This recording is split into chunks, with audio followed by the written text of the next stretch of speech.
Hey everybody, it's Jay Warren with another On the Clock. Science and police work, it all happens in our crime scene investigative unit.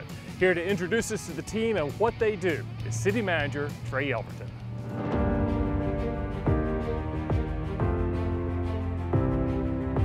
Thanks, Jay. Today I'm here with Sergeant Kendra War, who's the supervisor over our crime scene unit, and we're here in the lab. And so why don't you talk to me a little bit about what's around us and the kinds of things you do here in the crime scene lab? Obviously, the crime scene investigators answer calls for service and respond out on the scene, but they also have secondary disciplines. We have 4 latent print examiners. So now we're here with Susan Ozuna, who's a crime scene investigator. And so tell me a little bit about what you're doing here.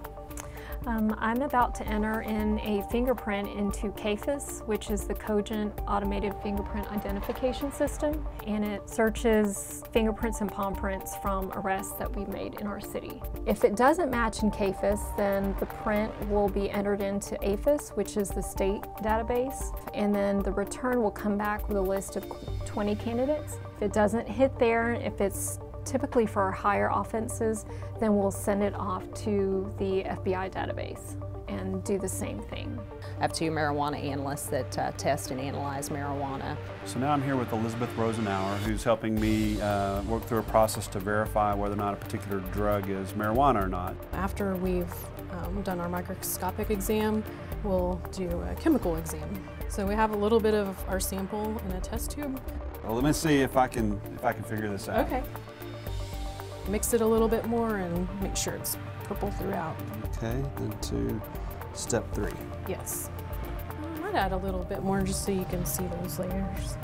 So the purple with the purple kind of extraction, as you said, Yes. would be a positive verification that this is marijuana. Yes. We are accredited under ANAB, ANSI, ASCU National Accreditation Board. We've been accredited lab since 2005. Obviously, evidence collection and the things that we do on a daily basis are highly scrutinized, so it holds our unit and personnel to a higher standard. Sometimes when people see the crime scene truck on site, well, they automatically think that there's something that's obviously going on, that we're working a call for service, but that's not always the case. I mean, the CSIs get out for, public education events and take, their lunch breaks.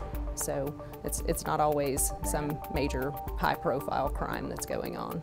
Now we're here with Daniel Rhodes, one of our crime scene investigators, and we wanted to talk to you a little bit about what goes on in the field. We respond to the crime scenes in our crime scene vehicles. We have 2 of them. They're identically equipped, and inside each van has pretty much all the pertinent equipment that we're going to need to be able to process pretty much any crime scene that we respond to.